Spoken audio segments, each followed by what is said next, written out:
The home stretch in the college football season began last week, and it did not disappoint. There was drama and intensity all day long, from Ohio State getting off to a slow start against Rutgers, but then began to dominate in the second half. Clemson upset Notre Dame. Dabo Swinney was criticized throughout the week. He and the Tigers responded with an upset victory over Notre Dame, ending Notre Dame's hopes for a New Year's Six bid.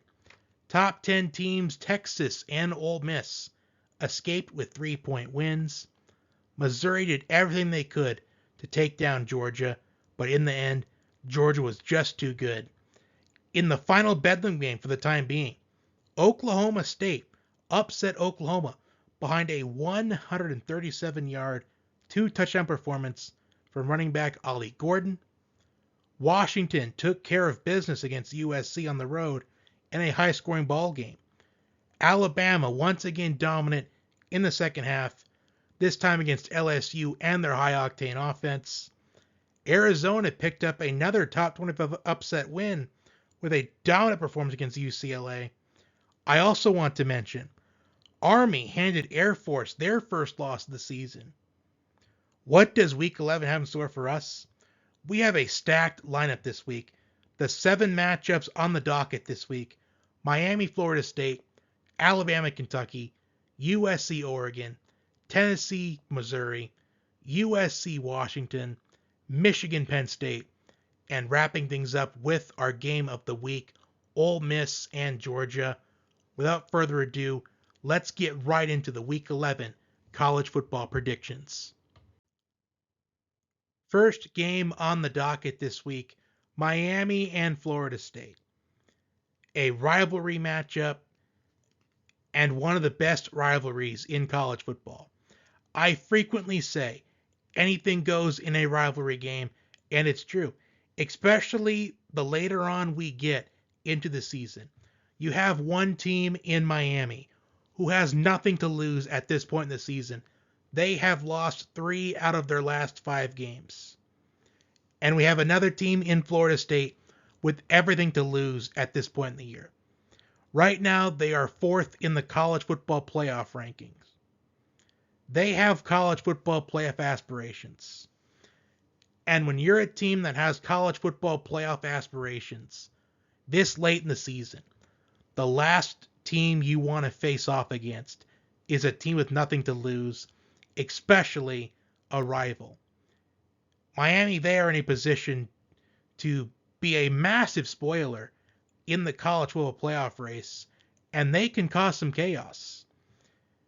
I do feel like if Florida State did lose a matchup, I don't know if one loss would get Florida State in the playoff, depending on what happens around them in the process. But if Florida State can just take care of business, they will be in the college football playoff. For Miami to win this game, their defense will have to stay in the game from start to finish. They got to keep Miami in it all 60 minutes. They are 19th in total defense. Florida State is 33rd in total defense.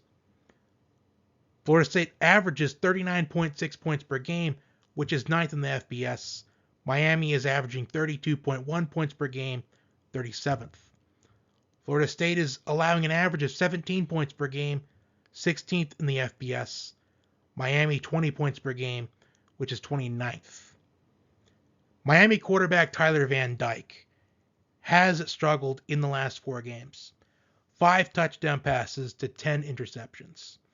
While Jordan Travis, he has been playing phenomenal all season long. 360 passing yards last week against Pitt. Without Keon Coleman and Johnny Wilson, his 2 top receivers. When I was looking at the line for this game, as there are a lot of people that listen to this that are interested in the lines, Florida State is a 14.5 point favorite. That's the current line. And I was kind of puzzled a little bit at first. I was wondering, does this feel like too many points? With this being a rivalry matchup in November, a team that has nothing to lose against a team with everything to lose. As Florida State, they are coming off that win against Pitt, clinching their spot in the ACC championship game. If Keon Coleman and Johnny Wilson play in this game, they didn't last week against Pitt, and I think it makes sense on why they got off to that slow start against Pitt. If they play, I think they cover the 14.5 easily. But if they don't, I really do see a scenario where Miami covers. But I'm picking the Seminoles to win this matchup. As far as covering, I'm not sure about that. Alabama and Kentucky. Alabama is currently on a 7-game winning streak since the loss in week 2 to Texas, while Kentucky ended their 3-game losing streak last week with a win against Mississippi State. The 3 losses were to Georgia, Missouri, and Tennessee, which is something that doesn't necessarily define Kentucky's season, although you can argue that. But the narrative for Kentucky would be they got off to a very strong start this season. But then once they got to the big-time opponents on their schedule, they weren't able to deliver. And I do think that this could easily be the case once again, where Kentucky, they face off against one of the strong teams on their schedule, and they can't deliver. Alabama dominated in the second half against LSU. Second straight game where they had a dominant second half performance.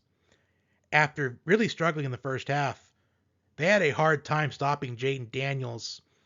11 carries, 163 rushing yards, and a touchdown for Jaden Daniels on that Crimson Tide defense last week.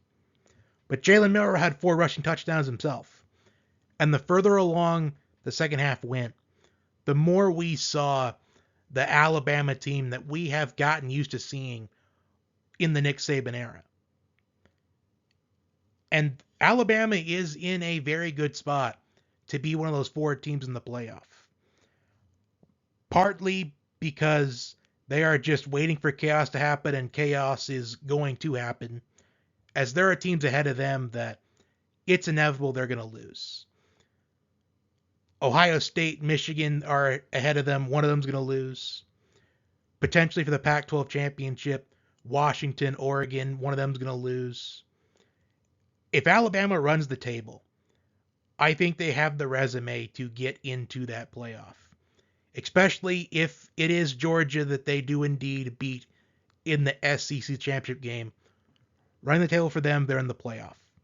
And they go on the road against a team that has yet to beat a strong team this season. Their best win of the year so far is against Florida. While Alabama, they have wins against Ole Miss and LSU and Tennessee. So they've got 3 strong wins right there. For Kentucky to win this game, they have to assert their running game in Ray Davis, as Alabama allowed 206 rushing yards to LSU last week and 133 Tennessee. Now, Alabama, they have had a hard time scoring points this year compared to years past. They're 38th in scoring offense, averaging 31.9 points per game, 18th in scoring defense. They're only allowing 17.78 points per game. And I think that narrative continues for Kentucky, where they can't beat strong teams. I think Alabama wins and covers the 10.5 pretty easily, despite this being a road game in November. But I think the Tide roll, and they keep taking care of business, waiting for chaos to ensue to get themselves a chance into that playoff. USC and Oregon. USC parted ways with defensive coordinator Alex Grinch on Sunday. Alex Grinch has been holding Lincoln Riley back. I am going to say this, and I think it's a popular opinion, but I feel like Alex Grinch has prevented Lincoln Riley from at least winning a national championship. I think if he did not have Alex Grinch holding him back, he probably could have had a national championship by now. And I'm sure it's a very popular opinion, but please let me know what you think. In the last 6 games, USC's defense has allowed a total of 265 points, which is an average of 44.16 points per game in that stretch.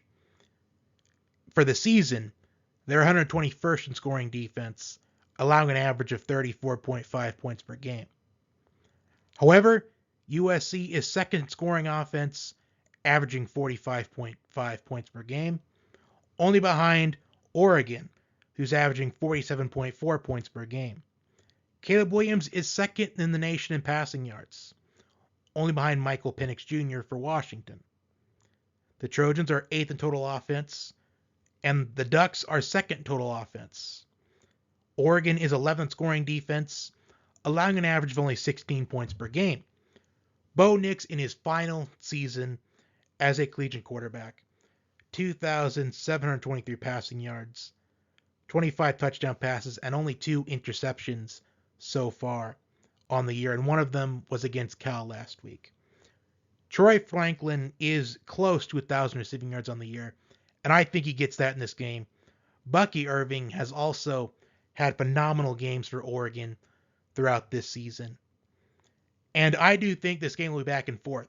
Even though USC's defense has not been good all season, I do think with them parting ways with Alex Grinch, new leadership on that defense, I do think we're going to see USC's defense improve in these last couple weeks of the season as they play Oregon this week and then UCLA next week, and then whichever bowl game they go to. So I think these final 3 games are going to see some improvement on the USC defense. And right now, it's Oregon minus 14.5.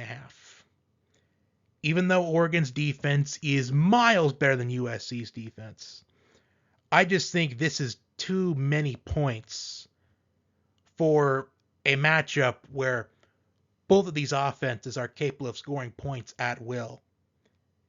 I think Oregon wins this matchup, but I do think Caleb Williams and the USC offense, they have what it takes to stay in the game from start to finish, even though their defense has been an issue all year long, and it's been an issue for Lincoln Riley his entire coaching tenure. I do think USC keeps this close, believe it or not, and I think USC covers the 14.5, but Oregon wins. Tennessee and Missouri. Tennessee essentially had a scrimmage against UConn last week, while Missouri went on the road against Georgia, and they were in the game, but they couldn't get it done. Brady Cook had 2 interceptions in that game. Luther Burden III, he was contained really well by Georgia's defense. He was held to 3 catches to 53 yards, but he did have a touchdown. Running back Cody Schrader had 112 rushing yards in that game. Tennessee, they are 22nd in scoring offense, 21st in scoring defense. I am bringing up Cody Schrader's performance because Tennessee, when they played Alabama, Jace McClellan, he had a very good day against the Tennessee defense. Tennessee's 21st total defense, but they're 53rd in pass defense. And I do think that this is going to be an offensive battle. Both losses for Tennessee this season are on the road. Road losses to Florida and Alabama. And I do think that Tennessee, they may be looking ahead a little bit because they do play Georgia next week. And they really want to get redemption on Georgia after last season, where Georgia, they really embarrassed Tennessee. And at this point in the year with Tennessee being out of college football playoff contention, you just want to be a spoiler at this point in the season when you're not in contention for the championship. And I do think they're looking ahead, and I do think that it's possible that they are going to take Missouri lightly in this game. And that's why I think Missouri is going to pull off the upset in this matchup. In a game that I think does go back and forth. I think defense will be close to non-existent in this matchup. And I think in a high-scoring game, I think Missouri, they pull off the upset. I think it just comes down to which offense is going to make a play down the stretch.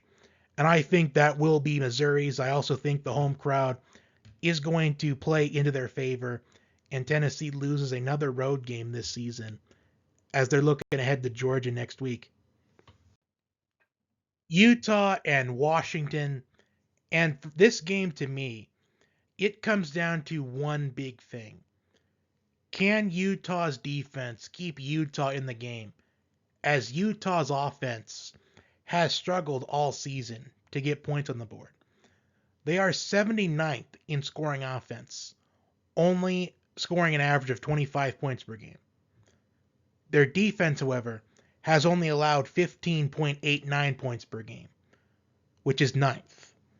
Jonah Ellis has 11.5 sacks on the season so far, which is third in the FBS.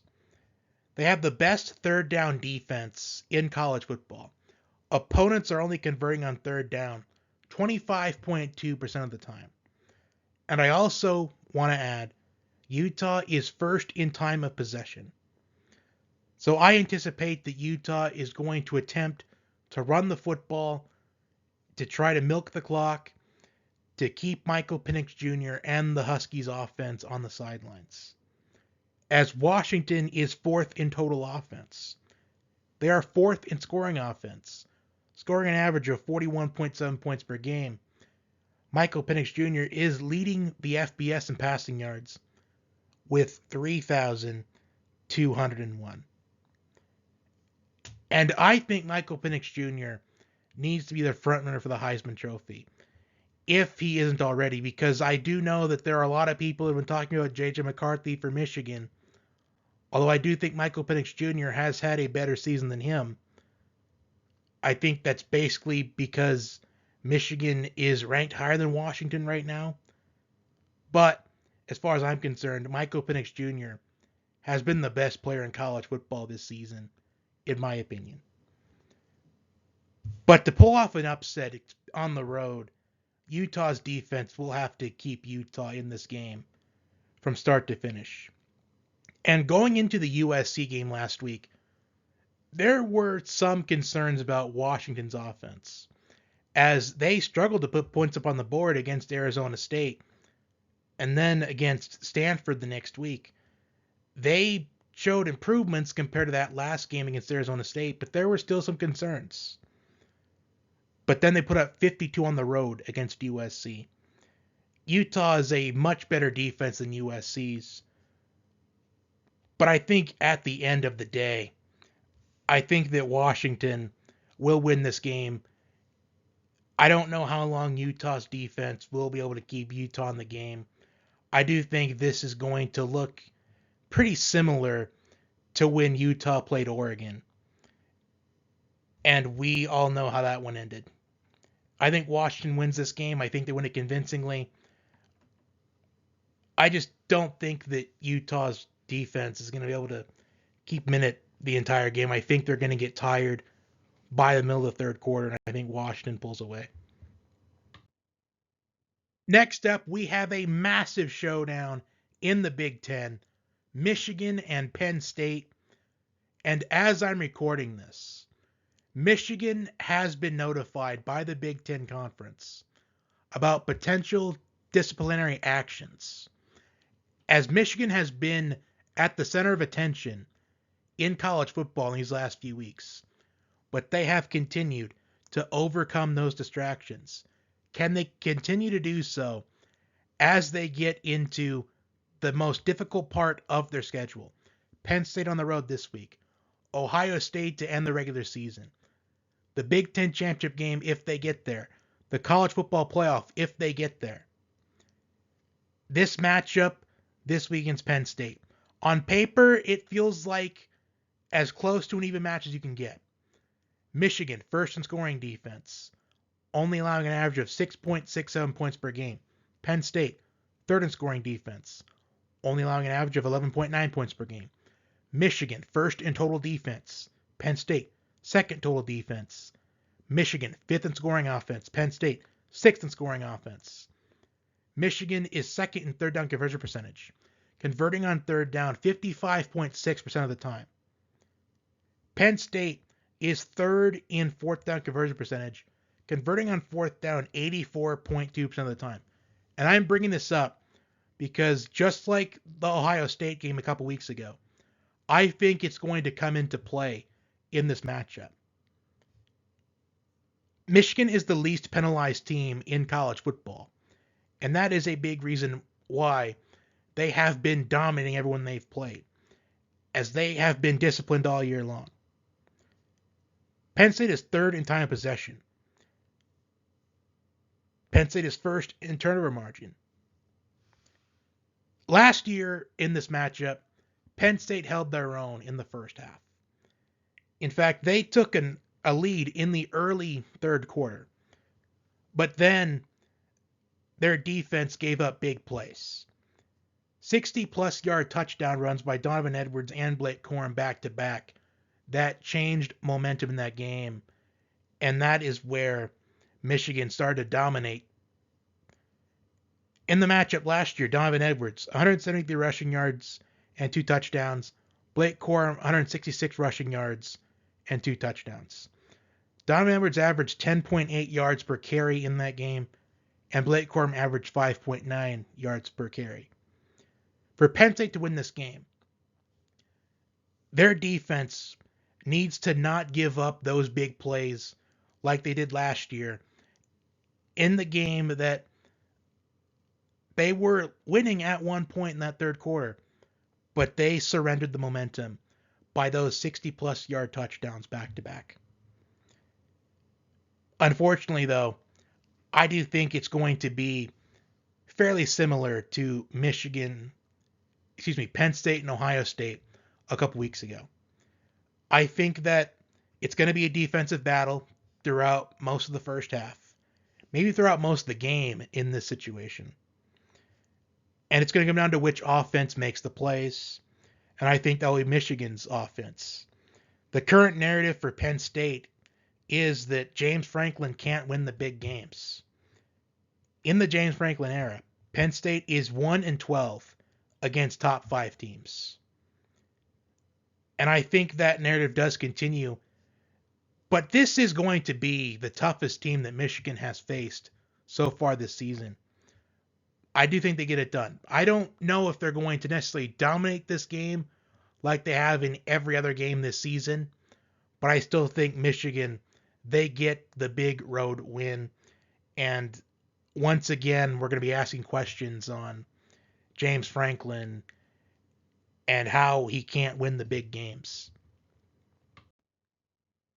Wrapping things up with the game of the week, Ole Miss and Georgia. Ole Miss escaped with a 3-point victory against Texas A&M last week, and Georgia picked up a convincing win against Missouri. Missouri was in it, but at the end of the day, Georgia was just too strong. They showed why they're the 2-time defending national champions. This Ole Miss offense is going to be the strongest offense that Georgia has faced so far this season. Ole Miss is 12th in total offense. They are 14th in scoring offense, averaging about 38.8 points per game. Running back Quinshon Judkins, I think, is going to have a big game if Ole Miss is going to pull off the upset. In fact, it's in their best interest to give him about 25 to 30 carries in this game. In the last 3 games, Quinshon Judkins has 350 rushing yards and 6 touchdowns, and he's also averaging 5.8 yards per carry. Georgia allowed 112 rushing yards to Cody Schrader last week. Ladd McConkey has stepped up as a top option for Carson Beck in the absence of Brock Bowers. 7 catches for 95 yards last week. Dijon Edwards and Kendall Milton, the Georgia running game, has stepped up in these last few weeks, as I've anticipated. By the way, Carson Beck is in the top 10 in passing yards. Georgia's 10th in scoring offense, averaging 39.3 points per game. They're 6th in scoring defense, allowing an average of 15.44 points per game. They're 4th in third down conversion percentage, converting on third down 55.2% of the time. They're 3rd in third down defense. Opponents are only converting on third down 26.5% of the time, and they're 6th in time of possession.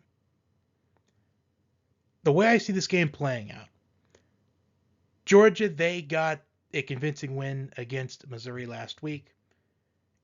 And I'm going to once again go back to the Auburn game, where Georgia, they looked completely sloppy the entire game. They didn't have that wrapped up until the very end. That was the reality check that Georgia needed. And then they followed up that game with a dominant win over a ranked Kentucky team. They got a win against Missouri last week, a very strong Missouri team that pushed them to the brink last year. However, I do think this 11.5 points that Georgia is favored by right now, I do think it could be worth taking the points on this one because of how strong Ole Miss's offense has been this season.